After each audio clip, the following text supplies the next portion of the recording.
Call the common council meeting to order for March the 3rd. We'll do invocation and pledge. Nathan, you want? Let us pray. Father, we thank you for the opportunity to be here tonight. We pray that we would be able to conduct the city's business and do it in an appropriate way. We thank you for the activities that are happening in our city, and we pray that you would continue to bless the council and the mayor and all our staff. In Christ's name we pray. Amen. Pledge allegiance to the flag of the United States of America and to the republic for which it stands, one nation, under God, indivisible, with liberty and justice for all. You want to do roll call? Councilperson Smith. Present. Councilperson Zastabny. Here. Councilperson Payne. Here. Councilperson Sellers. Here. Council Vice President Gill. Here. Councilperson Glover. Here. Council President Julius. Councilperson Owen. Here. Councilperson Samuel. Here. Let the record reflect that all 9 council members are present. On a snowy night. Good deal. We want to approve the agenda.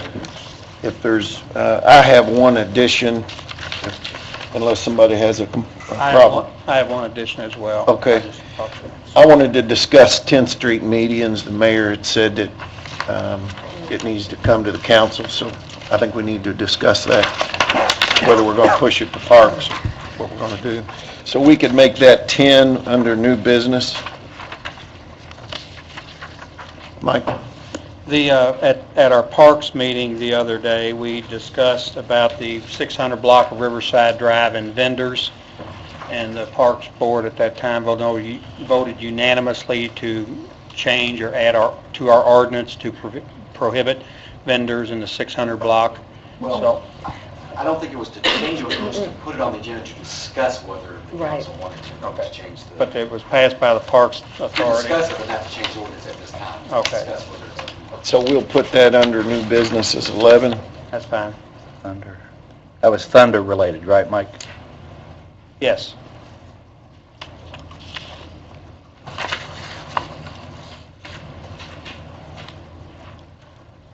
Anything else? Somebody want to make a motion? I make a motion to approve with changes. Second. Any other discussion? All those in favor? Motion carries. Minutes to be approved. In your packet are the minutes from the February 18th meeting for approval. Motion to approve. Second. Any discussion? All those in favor? Aye. All those opposed? All right. Claims. Well, wait a minute, we had minutes from regular council meeting Riverside proceeding February 18th. vendors. We just We did have, those. oh, okay, I'm sorry. Voted unanimously. Let's see, claims?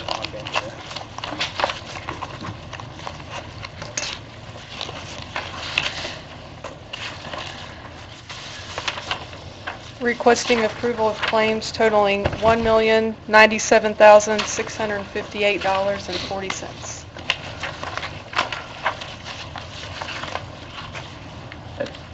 Had a question for you, Amy. On page 6, under the parks, it's a Duke bill, energy bill. Does the Little League reimburse us at all for any of the utilities, or does the city bear all the cost of the utilities when the Little League is there? I believe the Little League is under a separate fund under the 209, the Parks Activities Fund. So I'm not sure what this bill, which line is it? It's about a third of the way down. It's $410.94. Okay. I was just curious. I can bring that up with Paul and find out. We pay for it all. We pay for it all? We pay for it all? Okay, thank you.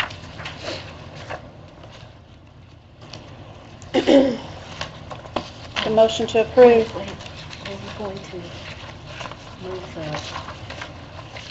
animal from the lorry?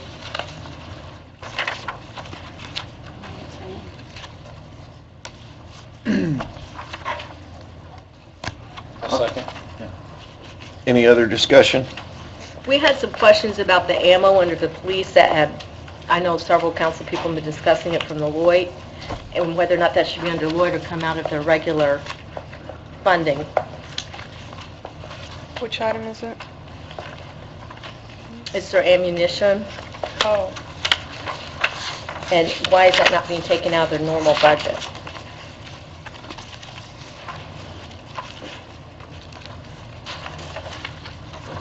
I don't think we've ever paid for ammunition out of Lloyd before.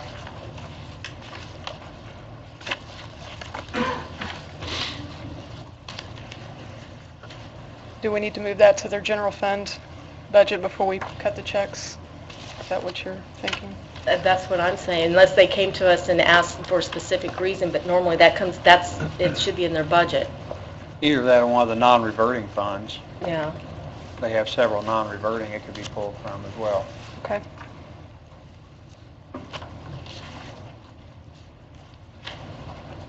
Then I'll withdraw my motion to approve claims as presented then. Nathan, you withdraw your second? I'll withdraw my second. Make a motion to approve the claims with moving the items that are currently under Lloyd out to wherever the police department determines it out of their fund. Second. Any other discussion? So are we not paying that, approving that claim, or We're approving it, but it needs to come out of their normal budget. we can't vote to approve it if we don't know where it's coming from? Out of their supply, Yes, 300. yeah, it's 300 line item, it's, Okay. Basically, you're doing a motion to basically approve the claim. right. It came from the general fund budget. Any other discussion? All those in favor? Aye. Motion carries. Amy, annual report. Yes, we just submitted our annual report to the state last Friday, and I believe I'm supposed to present this to the council before we advertise that, which we hope to do this week. I've put a packet in everyone's spot. I don't know if you've had a chance to look at it, but it's titled Jeffersonville Civil City, Clark County, Indiana Cash Fund Statement. So this just shows where we were at the end of 2013. Total receipts and disbursements throughout the year.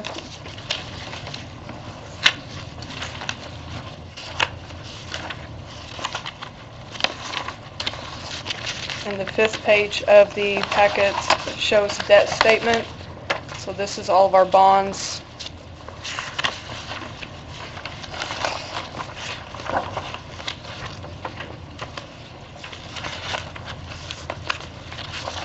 Following the bonds, we've got all of our capital lease items that we've reported.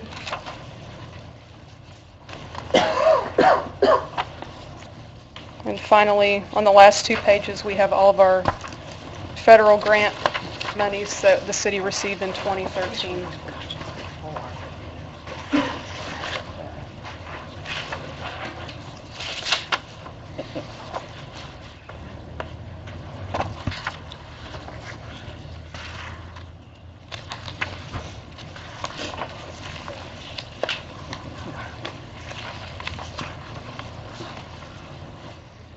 Do you just present it, or do we need to take action to approve it? I'm not really sure any action's necessary.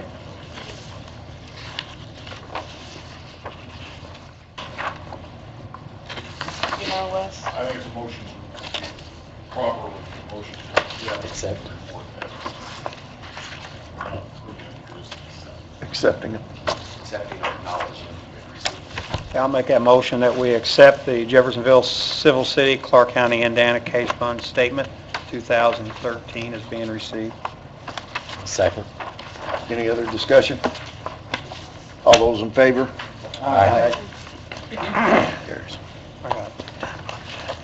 All right.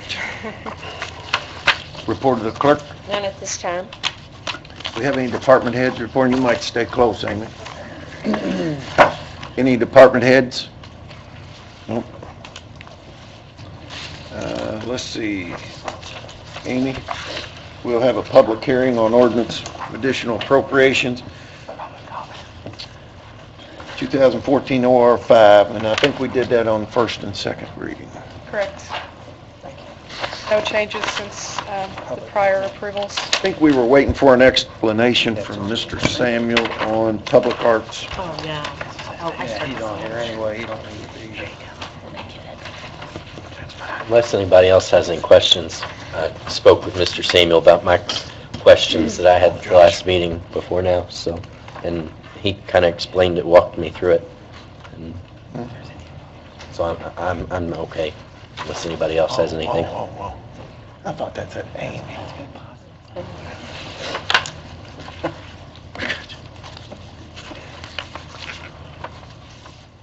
Public hearing. I'm sorry? Public hearing. Do we have to close the public hearing? Yeah, did we open it? Did you- Well, we had to open a public hearing, I'm sorry. Is there any public comment on this? Seeing none, we'll close the hearing. Okay, Matt, you're satisfied?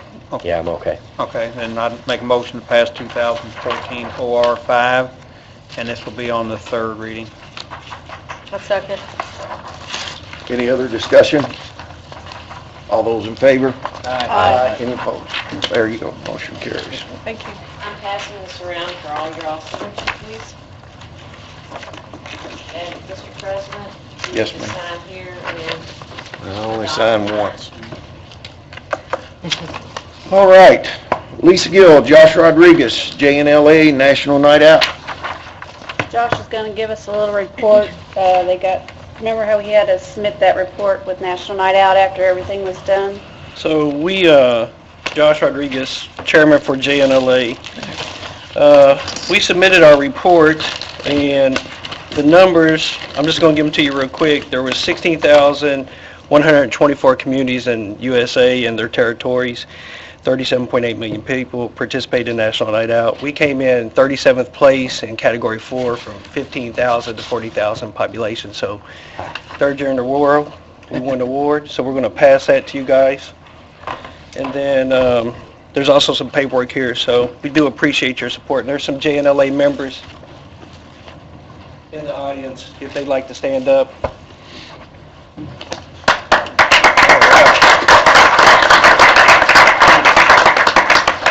And we appreciate everything you guys do. Congratulations, you all do a great job with that every year. All right. Did you have anything else, Lisa? Nope, we just wanted the opportunity to inform the council that we did receive that award. Good deal. It's great. Scott Lewis, ordinance on flood hazard areas.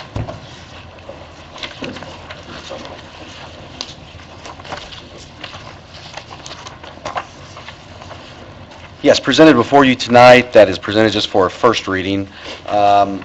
This is an ordinance for flood hazard areas, and this is, the purpose of this, there's a requirement that every so many years, FEMA, they redo the flood zone maps for flood zone insurance purposes and other purposes for flood zones. And they recently have been working on new flood zone maps for the city of Jeffersonville and Clark County. And I think that's going to be implemented April of this year, next month. So when the flood maps change, there's a requirement that the local municipal governments implement an ordinance referencing those new flood maps. So this was kind of prepared by one of the consultants for the Drainage Board, and basically a lot of the language is kind of boilerplate from Indianapolis that needs to be in one of these flood hazard area ordinances. The key is that we're acknowledging or accepting the new flood zone maps. And there's some benefit to this because I think there's some people that were not in a flood designated flood zone pursuant to the FEMA maps, and they were unable to get flood insurance. So this will help people now who've kind of been reclassified into certain flood areas that they'll be able to get flood insurance. So there's some benefit to these new flood maps. And some came out. And some came out too, so some people that were previously under the old maps that were categorized, where they were required to purchase flood insurance, and they actually were not really in a flood zone, now they will not be required to purchase flood insurance. So it's just an updating from FEMA, and then we just have to implement that at the local level. It's one of the state requirements. What's the ordinance number, Vicki? 6. Motion to approve 2014 OR 6 on the first and second reading. Second. Any other discussion? Just one clarification. Scott, I had in my notes, why is it necessary and who requested it? And basically, what I heard was FEMA FEMA. is pushing this. Yeah, FEMA, and they work through the regulatory agencies in Indianapolis, and then Indianapolis comes down to us and says, okay, the maps have been changed, and all the local governments in areas where the flood maps have changed, this is a requirement. It starts with the federal government through the state, down to the local level. Will we get a copy of that map when it's It's finished? already upstairs. It's already upstairs, yeah. It's Who has also it? a Clark County GIS on their mapping And system. who has the map upstairs? It's the I building usually get it commissioner. from Susan or Yeah. Linda. The building commissioner is actually the flood control Okay. person too, so. Flood management. Flood Does man- does it show the changes on the map? Yeah. Yes, it Okay. does. It shows where it used to be and where the new areas are. Okay.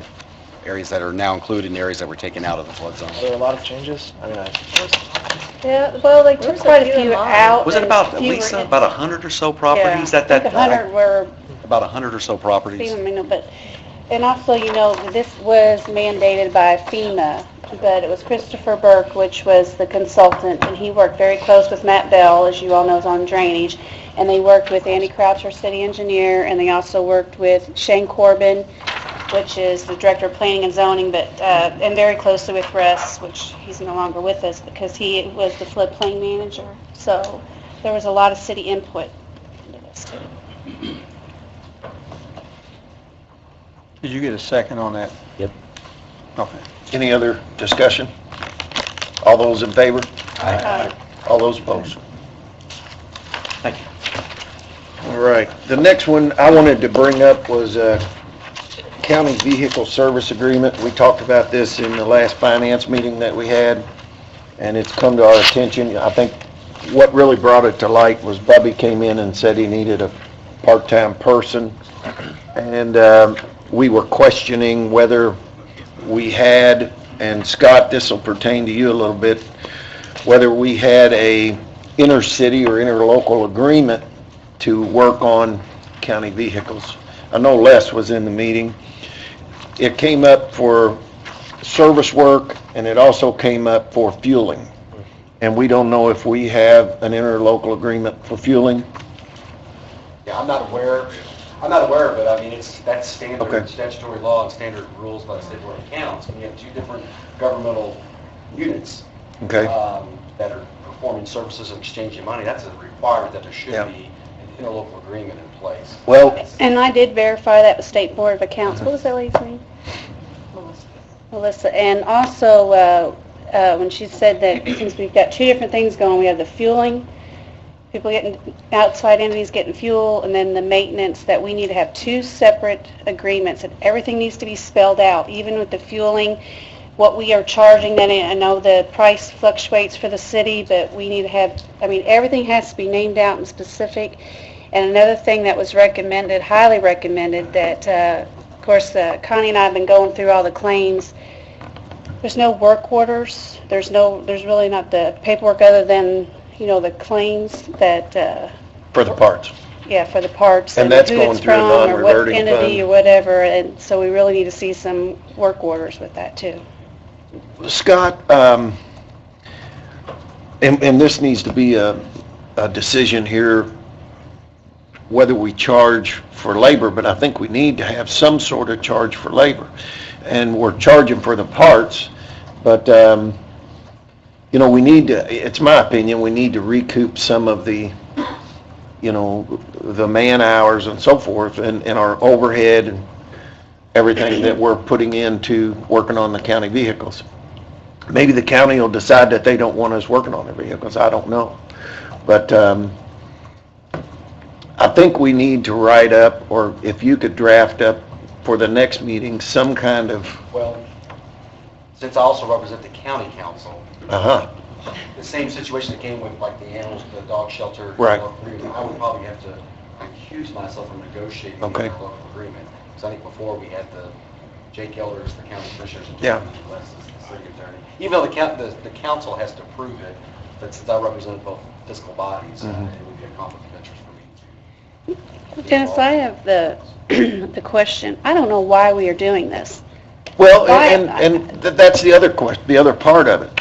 Do we want to continue or do we want to stop? Another thing too is liability and, you know, a lot of the equipment we work on is pretty heavy and two things. One is if we, by accident, damage a vehicle or a piece of equipment, we got a liability issue. And number two is if one of our mechanics get hurt by dealing with this, it's going to cost the city because he or she may be off work or whatever for an extended period of time. I'm not in any way saying I'm leaning one way or the other. The only thing I'm saying is if we're going to continue it, we have to have an interlocal agreement. That's the only thing I'm saying. And I think, I agree, and I think there needs to be a flat rate. And a discount. I don't think we need to charge what a dealer would charge, obviously, but we need something to recoup our costs. And then when Bubby needs the money to buy a new lift or hire somebody part-time or whatever, that's going to offset Exactly. that cost. Sure, that's my point. Yeah. That's my point. So where do we want to go from here? Do we want to continue the service or look into an interlocal agreement, or do we want to stop doing service for the county? I say we look into an interlocal agreement. Okay. What can we do to protect the city now during the process? I mean, there's a process, I mean, without a written agreement, we say There is protect no it. protection. I mean, unless you have it in writing, you need to protect them from liability, is what you're saying, right? Protect the city and the mechanics and from liability. I mean, the only way to protect it is either not to do it or have it, a provision in writing in your local agreement that spells out who's going to be. Well, and the county's got to buy into this too, Mike. Do what? The county's going to have to buy into this too. I know, but So- right now, I think at some point, I think we can get this fixed. I do too. But I'm worried about the accountability and the liability. interim. Right. Then we could simply make a phone call to Bubby, to the city garage tomorrow and say, I mean, I don't know, I just want to make sure that we're Well, protected when I went through the liable. claims today, I checked for that because they do both like county. He showed us what they put. I didn't see anything work this past 2 weeks being done for the county. Now, I might have overlooked something, but I tried to look through them all, Well- I didn't see anything. why don't we do this? Until we get an agreement drawn up, we tell Bubby that we can't do any work on the county vehicles and we're working on an agreement that would spell out. Well, it's just not, well, it's county, but you have to make sure, you're talking about the solid waste. That's- all There's departments. multiple, All departments. yeah, that, I don't know if anybody of us know exactly what we're working on. I don't think we do. Yeah. That's part of it. Yeah, that's a concern. So we can get with Scott and figure out who we can get to work on a agreement. Well, Okay. since an interlocal agreement has to be approved by both the executive and the fiscal body, Mhm. it makes sense, Les is the executive. Les, is that something you'd want to work on? Okay. Because Oh, that'd be great. usually interlocal agreements are initiated by the executive bodies for. Okay.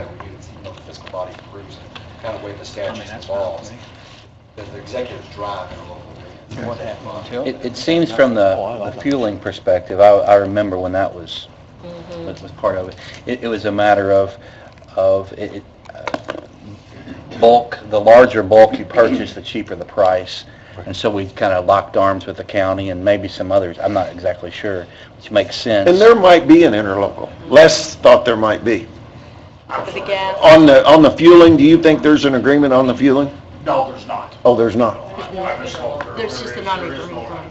I agree with Scott. I think there needs to be an agreement in writing on both Okay. aspects. If council- But for now, we'll get that taken Yeah. care of. But for now, I'll call Bubby, tell him we're not working on any county vehicles until we get this agreement done. Is everybody good with that?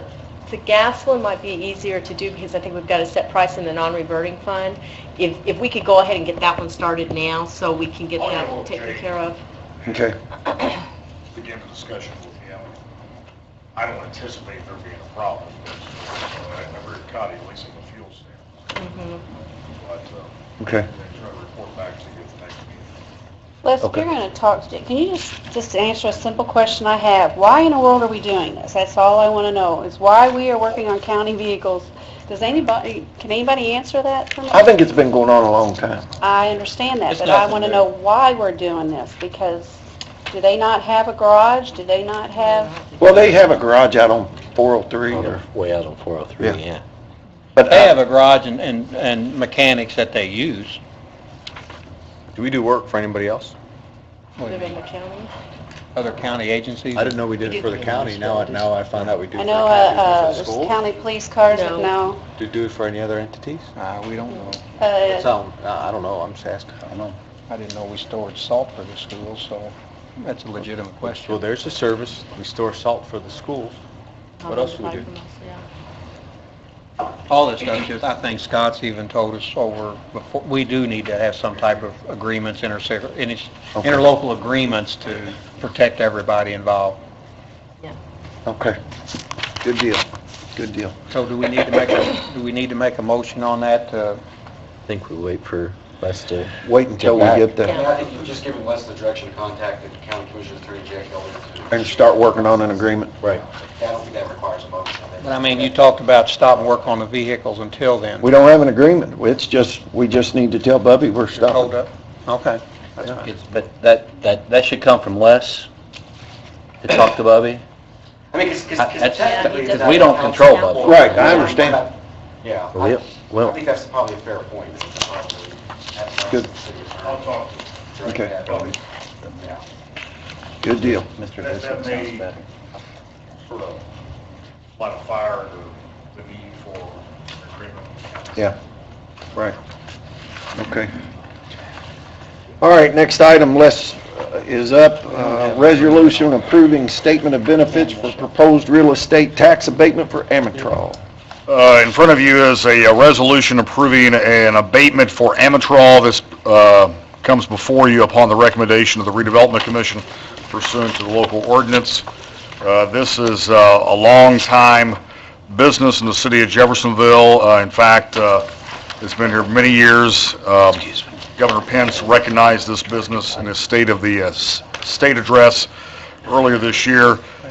Basically, to outline, it's a request for a 10-year real estate property abatement along with a 5-year abatement on personal property. The real estate improvements would total $2.2 million over that period, along with $1.3 million of personal property. Currently, Amitral employs 142 individuals at their operation here in Jeffersonville. This is an expansion to their existing facility. Not only will the expansion result in them bringing in more business, but also will result in additional 30 employees at their operation. Redevelopment Director Rob Ways is here, and I'll turn things over to him if you have any questions specifically. Also, here as well as Matt Hall from One Southern Indiana. Also, we have representatives from Amitral as well.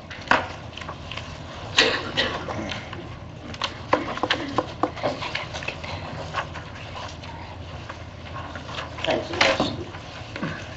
Have Matt Hall with One Southern Indiana. Matt? Thanks, Rob.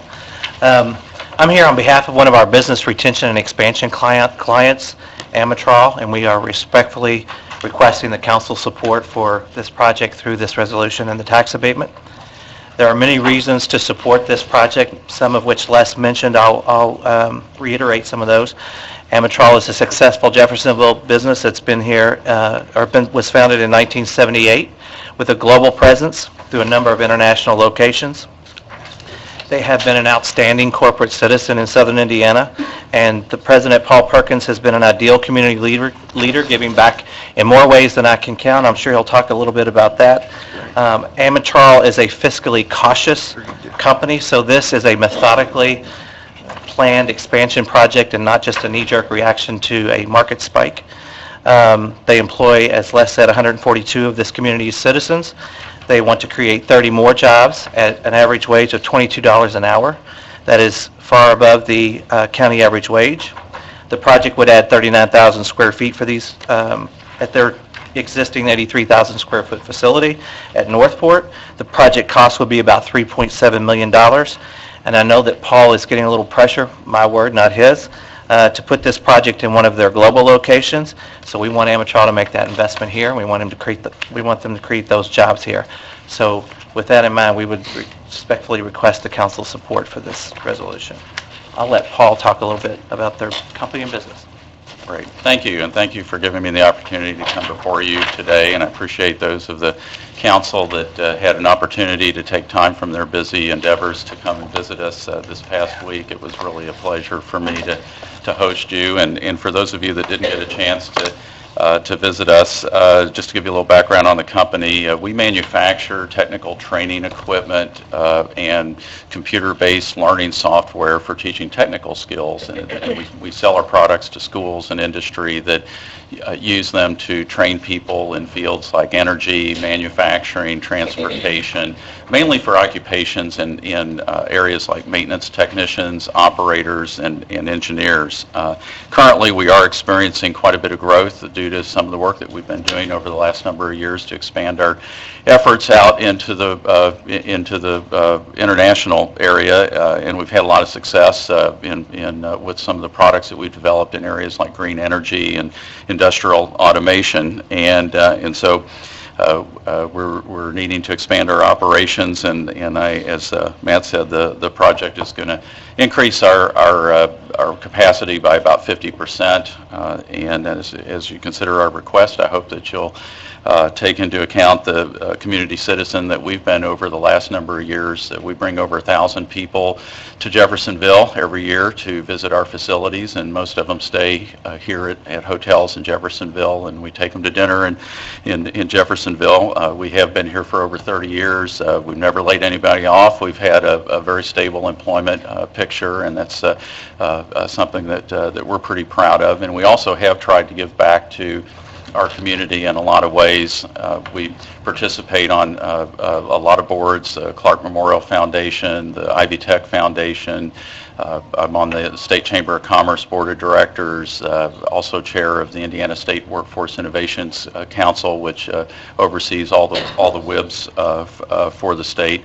We also sponsor and actually host a robotics camp for 8th graders from schools, Jeffersonville, Charlestown, and some other schools here in the immediate area to try and give them an idea of what the different kinds of jobs are in the world of technology, and so they spend 2 weeks at our facility. It's an expense that we bear solely. It's about $10,000 to run that, but it's something that we feel pretty strongly about. It actually relates very well to a lot of things that we do with schools all over the country, and here in our case, we felt that it was something that we needed to do for our local schools. So we've enjoyed being a member of the community and hope to do so for many years. Thank you.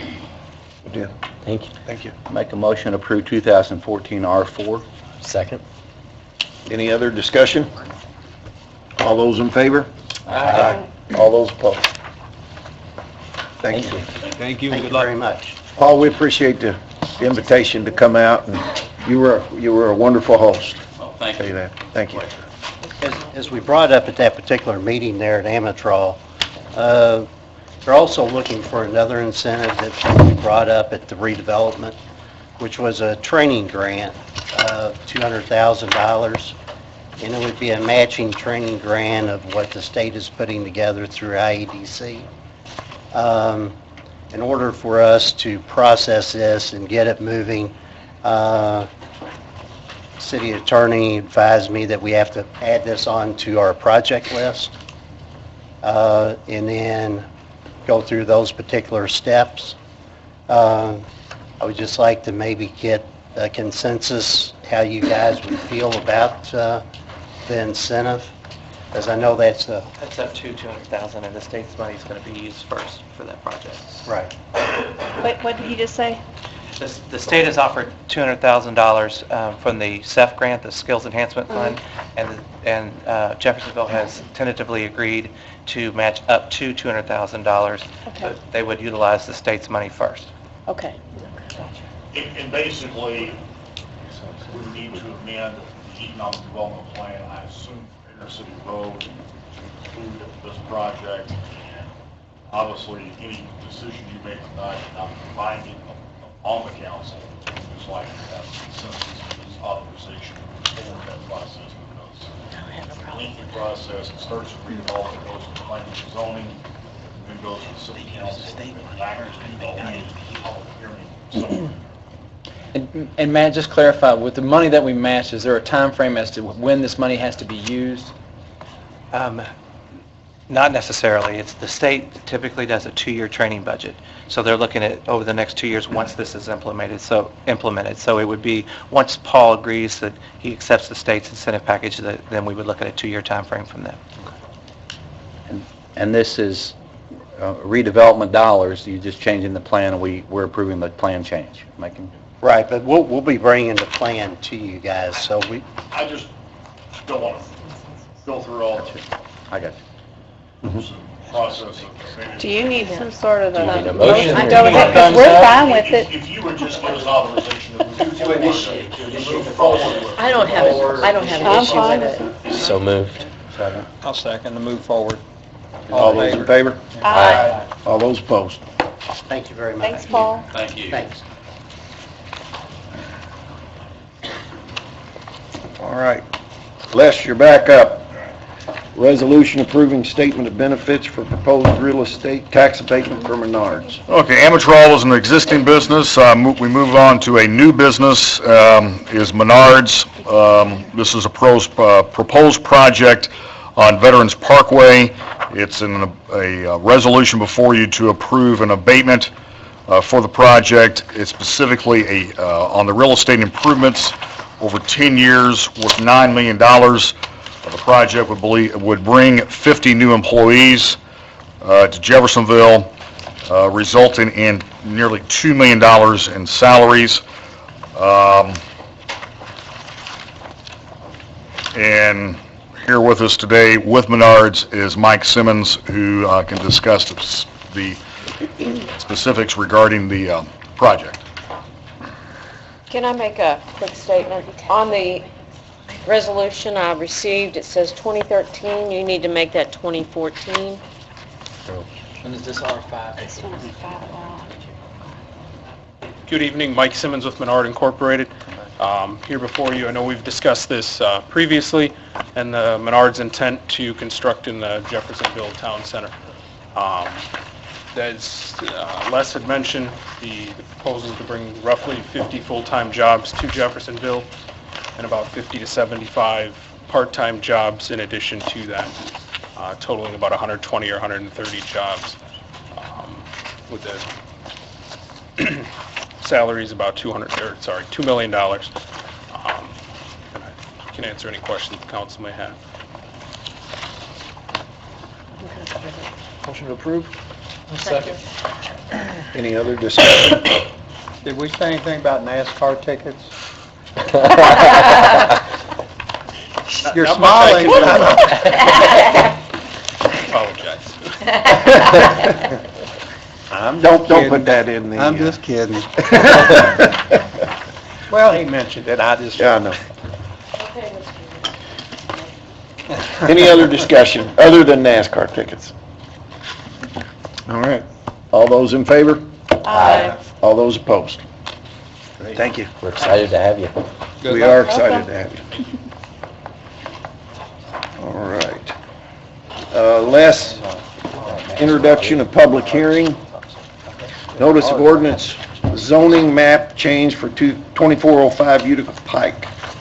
This is a ordinance that comes before you as a result of a favorable recommendation from the Planning Commission to rezone a portion of Utica Pike, specifically 2405 Utica Pike, from R1 to a PUD R1. This is basically approving Perrin Point number 2, the second phase of Perrin Point, which about 10 years ago was Perrin Point number 1.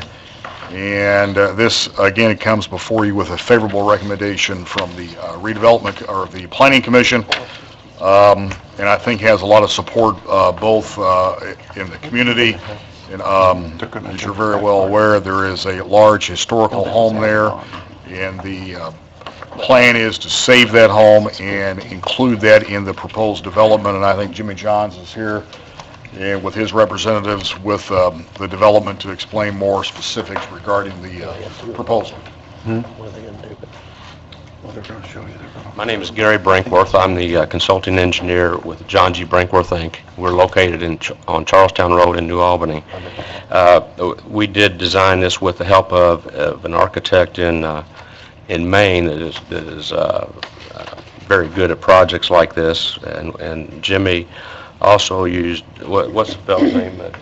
Greg Sekulis with the historical group, and we tried to put this together with the intention of saving the home. There was a lot of discussion prior to that whether they were going to try to save it or tear it down and maybe gain another couple lots, but the decision was to save it, and that's why they contacted Greg. So with their help, we developed this concept to save the house in the middle with common grounds in the back, common grounds below the house out toward Utica Pike, and it turned out well. There was no opposition at all at the Plan Commission meeting. I think one fellow got up and said something in the BZA meeting, but both were approved unanimously. We're here to get this passed through council tonight. If you have any questions, I'll also be here. I want to say too, I've emailed you guys a couple of times. I've been to a couple of their meetings, and this kind of project makes our life a little easier, because in this process, they met with historic landmarks, as Gary said. They had planning and zoning out there. They had the neighborhood associations out there. They invited me out there. I kind of sent you guys some updates periodically on where they were with things, but you know, to have communication in the neighborhoods and with all the departments that are playing ball here, it really makes a big difference.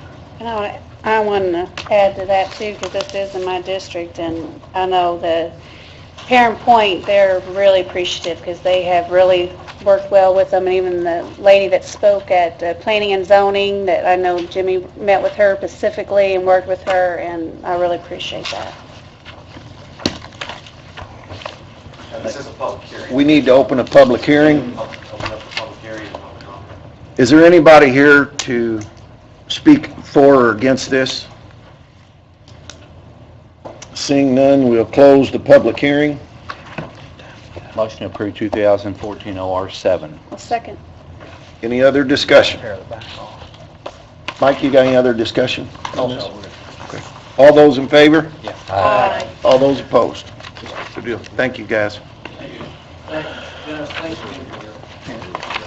Sure. All right, Les, you're back up. Yep. This is another rezoning matter that comes before the council upon a favorable recommendation from the Planning Commission. This is in reference to property located at 1416 Spring Street that's currently zoned institutional. The request is to rezone this property to C2 for auto sales. The reason this needs to be rezoned is institutional does not allow auto sales, but one thing to point out, the adjacent property that will operate this business has been granted a variance to operate auto sales, but the property that's before you today does not allow that.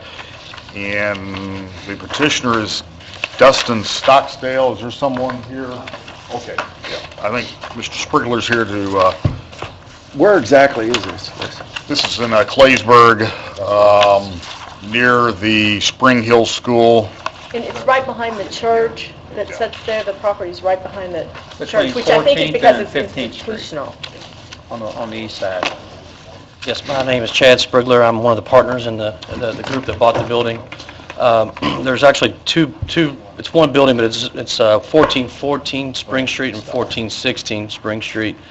At one time, it housed an insurance company at 1414, and the next door was the restoration, the auto restoration company that went out of business in 2008. The previous owner pretty much let the property just go. He didn't do really any improvements to it since then. The inside the building is very nice. It's set up for an automotive business. We came before the Planning Commission in November to get it rezoned for the type of business we want to do at 1416. And we realized that the back lot is zoned different. I met with Shane and Dan both, and they said we need to go back in and get this rezoned properly to meet up with the rest of the property. We plan on going in put an 8-foot privacy fence, wood privacy fence around the perimeter of the property, and do some pine trees around the back to buffer. They don't plan on storing any cars there at all at any time, just in transition when a car goes into the shop to work. But the shop itself is around 8,000 square feet and can house quite a few cars inside. So that's the plan overall. But So is this going to be a mechanic shop? no, they actually sell cars, but they work on their cars themselves. They have their own mechanic crew and that stays inside the shop. They condition the cars themselves. The only problem that I have with this, and this was brought up at Planning and Zoning, and I spoke to Mr. Merkley about it already, is that back lot, and it needs to be paved, there's going to be cars back there. Okay. And the only reason I'm bringing that up as Planning and Zoning, we have made everyone else do that. We made Clark County Auto Auction do it. They wanted to use gravel. I know we asked, Jack Vissing had a lot rented out here that was a car lot, and we told him that some of that needed to be paved, and I think we need to be consistent. That's not a problem. The only thing that we were asking is maybe give us some time frame, just because if you see the building, it needs a lot of work. We're planning on going in and doing the facade when the weather breaks. So possibly if we could give like a year to maybe get in and do those improvements, and then, or whatever, we're trying to do so much at a The time. one thing I'm trying to fit, What I would recommend, and we've done this in the past, to expedite this issue, I think what we can do is that the property owner can agree to sign a stipulation, a written stipulation, that they would pave the property. Obviously, the timeframe would be dependent on what was reasonable in circumstances. When are they going to open? The building's already been purchased, and they're working inside, but they haven't done anything until we get the proper approvals I see. from you. So they've been inside, just kind of just doing some work inside, but nothing majorly has been done yet. But I mean, what would be your estimated date of starting your operation of putting cars for sale? We want to do the facade, get in and do the facade, and really once this weather breaks, I'm planning on starting right away. We're going to come in and paint the whole building, put a new awning in the front. The deck, the siding on it's kind of rotten off now. The gutters are hanging off, redoing all that. So Well, they could do the paving by the end of the summer, I guess. yeah, that's what I'm thinking. Well, that's what I'm asking. Are they planning on operating June 1st, August 1st, whatever? They may, with the construction, they may not be, they may not open for operation until August 1st. just because of all the costs of everything, that's why I suggested maybe giving us a little bit of time, just because we're wanting to get that front facade Yeah, I looking. don't really want to give a year because we tend to forget and then it never gets done. So I would prefer... What about the end of this year? Well, it'd have to be done Before the weather then because gets- the weather gets bad. They'll quit We can't doing finish. asphalt. You can say October 1, 2014, that gives them Right. 6-7 months to get it done. Okay. And kind of lets them work Okay on with the that? facade, get it That's- I done. think it's fair, yes. October. I'm familiar with And the also, property, that's so what I'll we be plan on watching. doing So you anyway. can do, What I would suggest is that your motion be to approve the rezoning condition upon a voluntary stipulation by the petitioner to pave the lot by October 1 of this year. So moved. Yeah, because all right, we need to open a public hearing on this prior to the motion, so Rescind. hold your motion. Anybody here to speak for or against? Seeing none, we'll close it. Now we can take a motion. All right, and we did have a second. I'll second. Okay. All those or any other discussion? Now, my only comment would be, I'm familiar with the project, and it was on the front of it was an insurance agency, because that's where my agency, my remember that. gentleman was, right. And then behind it was an auto restoration place, and the majority of the property zoned properly. The only piece is a piece in the rear that you see that's institutional. I think with the work they're going to do with the building, cleaning up the facade, and I think it's going to be an improvement. The building went down pretty quick, and I think it will be an improvement, especially with the fence in the back. I have no doubt. And I will monitor this and let you guys know, because I'm by there frequently, if it gets paved or not. Yeah. Okay. All right, any other discussion? All those in favor? Aye. All those opposed? Aye. One opposed. Okay, Les, busy guy tonight. Zoning map, This is a Another Riverside Drive. rezoning matter that comes before you upon the favorable recommendation of the Planning Commission. This is in reference to property located at 130 Riverside Drive. This is in reference to a proposed restaurant that's going to be there, which is Olive Leaf. Does this also include Flat 12? Yes. Who's being? Is this for Flat 12? Okay, this is for Flat 12, which is a brewery that's going to be locating here in Jeffersonville, which is presently in Indianapolis, and my attorney friends in Indianapolis highly recommend this, but they're lawyers, so if it's a brewery, they do recommend them. So currently, this property is zoned neighborhood commercial. The request is to make this downtown commercial. Under neighborhood commercial, this establishment could operate upon a special exception. It was believed or thought it would be a best way to handle this in planning and zoning instead of going for a special exception was to merely just rezone this property because this is an area that's in all likelihood is going to be trending more toward commercial as opposed to residential with the development of the Big Four Bridge. Again, this is a recommendation to rezone that, and the building is owned by Mr. Sprigler, and he's here to answer any questions that you have. And this is a public hearing. Thank you very much. So you go from restaurant to auto sales, huh?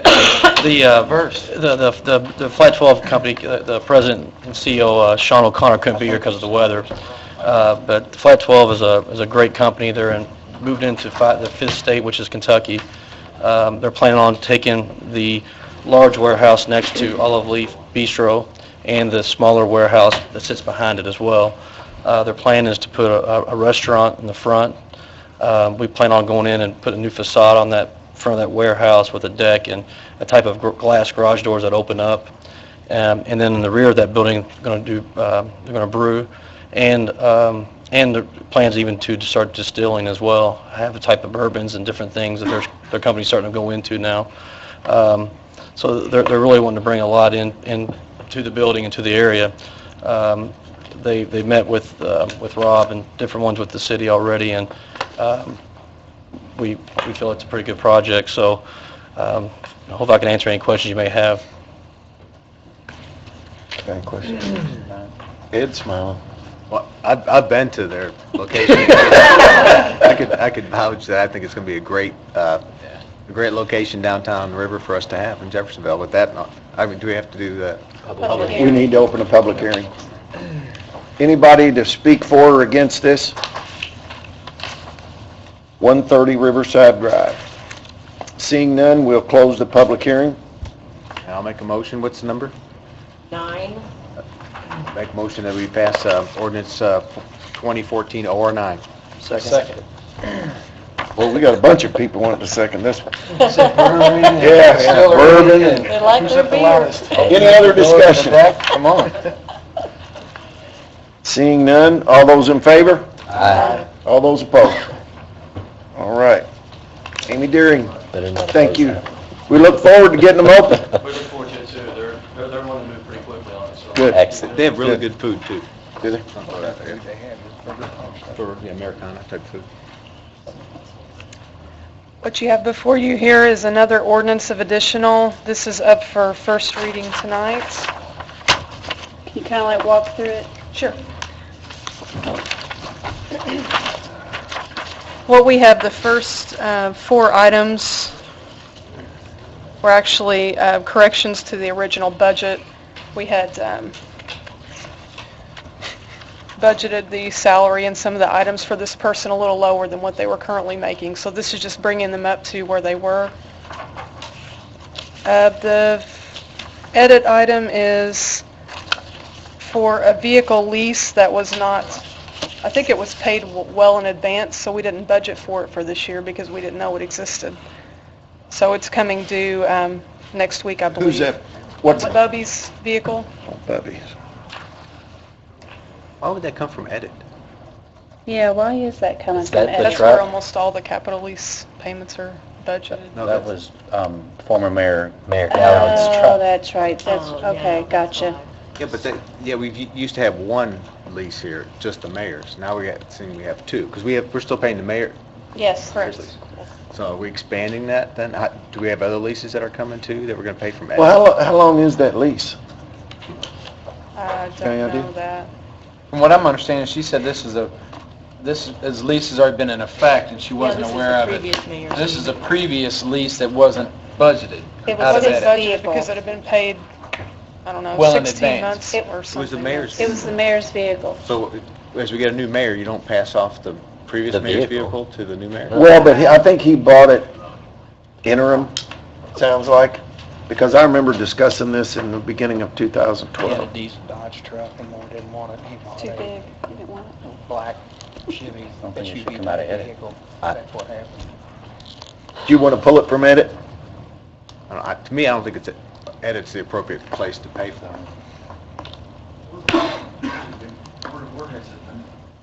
I'm not even sure, I'd have to go back and look, but typically these kind of expenditures are paid for that.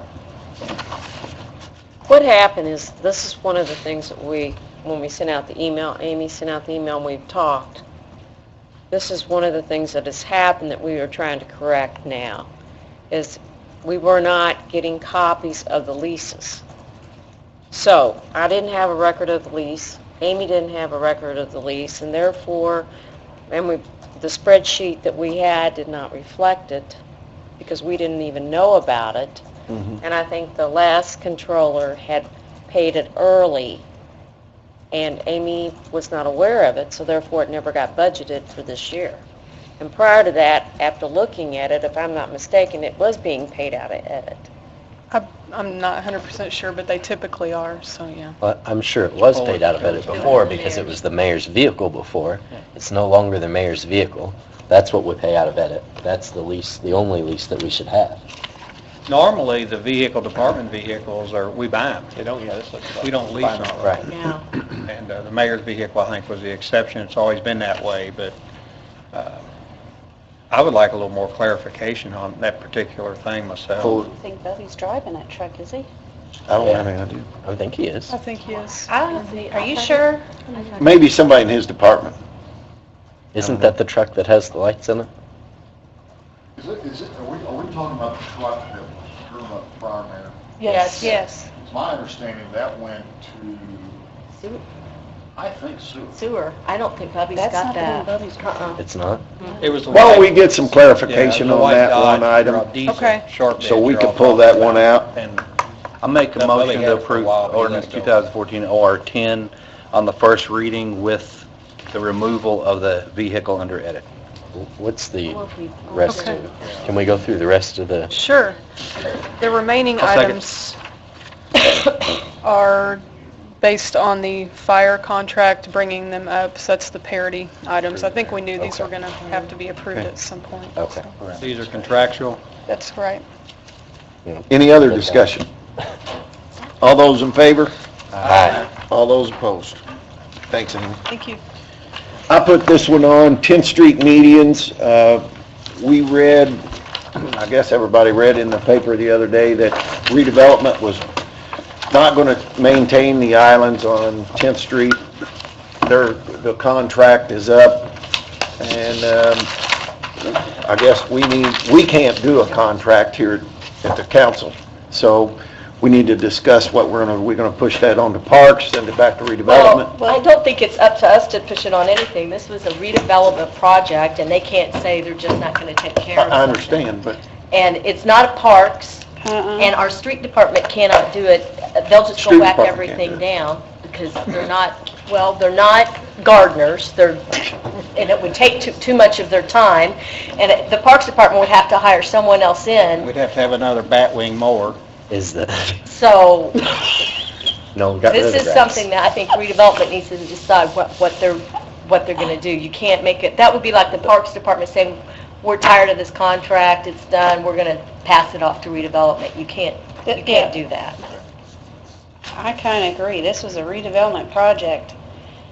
And to say, what was it, in the paper? Was it Yes, it pushed was on in the the council? paper.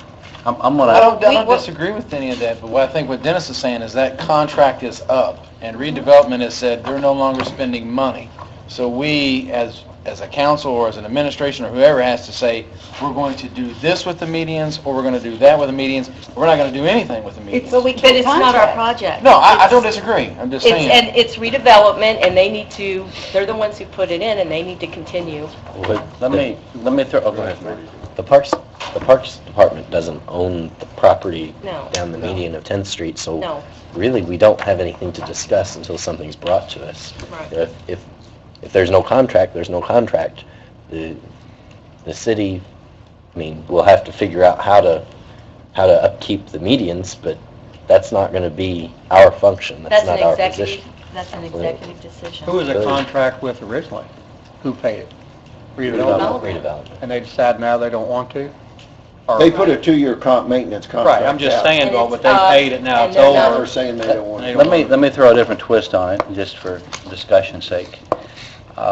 We're spending a lot of money on public art in Jeff. I would offer up the idea that the median, the landscaping, could fall under that category of landscape art. We pay for that at other places, down at River Stage. And to me, so much effort has gone into the medians. It's a shame to walk away and just let them die. I know last October I met with Les Markley and the mayor and said, what's our plan for next year? I'm part of the 10th Street Business Association.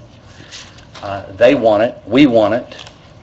The many folks I talked to want it. They want changes because of the height of some of the grasses, but I think for us just to say, well, it's not our problem, I would hope that we would try to lead. If we realize there's nobody going to lead, that rather than walking away, we would try to lead on it. And before we just throw our hands up because the administration has said, we're done with it, we're not going to handle it, we ought to at least try to come up with some solutions. And I would even be willing to try to help lead out to come up with solutions before we walk away. That's just another take on it. I just don't know that we have the functionality to Right. do so. And I think saying it's an art, I understand what you're saying, but I think that's kind of pushing people's definition of art. What about adopt a median in the highway? We have adopt a highways, maybe some of the businesses will adopt the median. Well, I mean, I don't want to belabor this point because I agree with what Matt's saying, is it's really not under our control, but you're going to get to a certain point that if you don't do something, they're going to become a public safety issue as they continue to grow. So you're almost going to get to a point where if you don't act, they become a public safety issue. They're going to come to Board of Public Works for that, and what's our response? Wasn't that built with TIF dollars Yes, and maintained with TIF dollars? yes. I mean, originally? Yes. Then I don't know why it wouldn't be continued. I mean, I don't, that's the part I don't get. And I agree with Connie, it's like, you know, it's like any other piece of property we have to maintain it. It was maintained with TIF dollars and continue with TIF dollars. And I agree with Nathan, though, we can't stick our head in the sand, so, I don't know. What's the long-term plan for 10th Street, you know, the widening project? What does the median look like? It doesn't go that far. Doesn't go that far. Doesn't go that far. Stop for Okay. When I was in Boston, I actually saw, this came to, I don't know why, I didn't realize we were going to have this discussion today, but I saw some great work that was done in medians that had pavers. Just, you know, you don't have to cut the grass, you don't have to do anything. And they'd have these pavers up to a point, and then they'd have art or trees, you know, like islands of something nice. But most of it was pavers along the way, so the maintenance was really low. I'm sure the cost was kind of high on the upside, but it looked really classy, it looked really nice, and it was low maintenance type stuff. The only thing about that is you've got to have, there's drainage issues in those, and I think that there has to be, then you're going to have to put in pipes and... Just throwing out what I saw in some other communities that, I don't know if we've ever thought about doing something like that, but. I think it's definitely something, it's definitely a conversation we can help facilitate, but how the city moves forward is not going to be up to us. What is it, the annual maintenance? Do we know roughly? 200. How much? I think we got a quote today. I just roughly, I would, 64. See, you were able to take out the wage out of it. Prevailing wage. Prevailing It was under wage. 70. So that really dropped it down a lot. It was under 70. 64 sticks in my mind. Yeah. I was just wondering what we're talking. I think it's a good idea, Nathan, what you mentioned, at least for a section, have the arts to adopt a section and see what they can come up with somewhere. Maybe not the whole length, I think that's a stretch, but having a section, I think that could be interesting. Well, the thing that we need to decide rather quickly, because you're going to have chemicals that are going to need to go down and things cut off in the very near future, we need to decide if we're going to push this back to redevelopment or what we're going to do. I think it is redevelopment. Yeah, we I don't can't know make if a there's contract any with question chemicals on or hire We're people. not, as you know, We other can't than do your it. attorney, you're not a contracting authority. That's exactly right. Someone from the city to That's what I say. said. We can't. Nathan, will you take that lead on that? That's just incorrect. You Okay. can't contract for maintenance. I mean, I just need to know what to tell them. Just say we can't. We're not a contracting body and the parks don't own it. Hire people to, So- Even the arts committee, Nathan, even if the arts committee wanted to do that, the arts They can't- committee, it's not a statutory contracting authority either, you know. Sure. There could be money allocated, but then there's stuff to be another contracting authority, typically the Board of Public Works and whatnot, to enter into a contract, even if the arts wants it to somehow help with funding or whatever. To clarify, I was not trying to put it under the arts. I was just saying, we're spending money to improve. You almost got it. To raise the bar, I guess, for our city. And I think that can be, it is beautiful and it can be beautiful. It's got its drawbacks, which I think everybody realizes.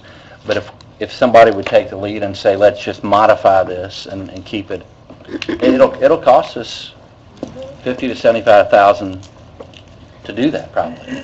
But it's going to cost to bulldoze it up and it's going to cost to maintain it. So it's just what do we want, I think is what it is.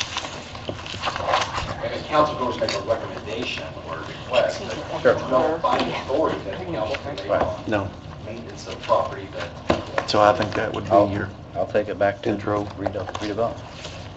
All right, number 11, Mike, you were talking about Thunder vendors. Yeah, we had a conversation at the Parks Authority meeting about the 600 block of West Riverside Drive, and of course, there were some concerns, and I brought them concerns up at the Parks Authority about the vendors, and I think most of you are aware, even with the bridge construction, it's going to be havoc down there for the next 3 years anyway. And in the conversation, Dennis had brought up about going into the 700 block or the 800, which would be in front of the Sheraton or the parking lot on West Riverside Drive. So there are some options available. I have something I've been thinking of. I wouldn't mind if it got moved down in front of the Sheraton. But the other thing is this, they want to drop their cost by, was it $13,000, something like that? Sarah said it was $23,000, they want to drop it down to $10,000, the vendor, because he's not been making money there. Then we probably need to drop the amount of vending, because I don't know how many vendors they have, but that's all spelled out in the contract. Because we're not going to have room for them with the Did she get her bridge. other quote, Connie? I don't know. But I know if she gets her other quote, we probably need to drop the amount of vendors down since we're doing a new contract and say we don't have as much room because we don't have the area under the bridge, which is where most of them were. Yeah, I think that was a point too, is we had a really large spot under the bridge. And that's all heavy equipment construction, so it's a mess. But the neighbors I've talked to the neighbors, of course, that live there, and there's multiple issues, multiple concerns, and so the Parks Authority unanimously passed to move it on to here to discuss and vote on adding an amendment or changing our ordinance. Yeah, it'd have to be an amendment to the ordinance. To the ordinance, it'd be the 600 block, Discussion was- because there are certain areas now along Riverside Drive where vendors are not allowed, and there's some areas where they are allowed. This would add the 600 block into the area that would not be allowed for vendors. Just of it. Les, if you could check with Sarah about this contract, and I don't know how many were in the original. I was part of that when it was first signed. I'm thinking 30. I think 30 was the number. You might want to get with the fire because they say how many you can have, how close they have to be, and come up with a number. And we just might want to drop the amount of vendors that they can have since we're out of space because of the new bridge. And then in 3 years, whenever it's done, we can always go back and it can be redone and brought back. But it's just a thought. That'll have to be adjusted. Mike, is 600 block, is that Harvard? Yes. It's one block really from the bridge to River Point, kind of that area right there. And one thing, Les, that was discussed, and I make it a point to be there, is first it wasn't commercial. If you remember early on, there was no kingfish or nothing. It was all open. But when they built that, then they fenced in, and now the fence has kind of worked itself out into the street area. And what's happening is a lot of stuff is being pushed north onto the sidewalks and stuff, and it is, I mean, it's a problem. And that was the discussion, so. So I'll make a motion then, if, I guess, make a motion that we add the 600 block of West Riverside Drive in front of the harbors to be an amendment to our ordinance to prohibit vendors in that one section. So you're going to allow them, or you're not going to allow them in front of the harbors? Not allow. Okay. And that wording will state that. It'll just be, again, the ordinance has... There's a motion basically to bring back an ordinance at the next meeting. Okay. Yeah, Yeah, that's to have what that it one needs block to put be in. brought back. Yeah. The ordinance spells out whether areas are prohibited or not. Yeah. There's an existing so-called thunder ordinance. There is. So your motion would be, you're making a motion to come back. You need to get that to Sarah, though, pretty quick, to her. Yeah, we need to get that because she needed to get she was signing, looking at the contract with him like soon, so you need to talk to her tomorrow, as soon as you can. Savoy, yeah. She was looking at 2 or 3 But options. yeah, she said she had some. There were several she was looking at that wanted to enter into a contract and different pricing, but she was going to look into it. We got a second. Any other? For the people who weren't here at the Parks Authority meeting, basically, I don't know if you all read the minutes or anything, but basically the people at the harbors, the residents that live there are upset about vendors being in front of the harbors. Right. So they just want to restrict that. And I kind of have a problem with all vendors being removed because that, even on Riverside Drive, because that is our venue area whenever anything big happens. But, I mean, they have buckheads and kingfishers across from them, and they put up the huge tents, and they put the chain link thing out so only certain people can get in, so it's already blocked. People go on the sidewalks, they set up, the sidewalks are blocked anyway because people, they stake out their claims where they're going to be for the fireworks, and they will come and they put their chairs down and their blankets down. I mean, it's because the street is closed, and it's, you know, so I'm really conflicted about it. Yeah, I am too. I mean, we've had vendors there for years. These people knew what they were getting into when they bought a condo there. They knew that there was going to be thunder there one day a year, every year, just one day. It's not too much to deal with, I wouldn't think. At least it wouldn't bother me if I lived there. But I guess I understand, so I'm honestly don't even know how I'm going to vote right now. Well, To give you a little background, I wrote the ordinance when I was on the city council, and I believe originally it was no vendors at all along there. And I think subsequent to my leaving the council, I think it's amended to allow the vendors. I think what happened, because Les makes a good point, when before the commercial properties were there, the vendors there was more activity on the south side of the street because there was no fence. It was all open. As a matter of fact, you had a parking lot or an area kind of where buckheads and kingfish now, but that was just a big, huge open space after they tore the properties down. And then what's happened is as we went commercial, then they started, I guess, leasing out their properties, and they started installing these tents. But the fence is walking north. Well, that's pushing everything north. And it's not, and what Connie says is true, but it's not just necessarily the people and their seating. It's also the waste and the garbage and the grease and the generators.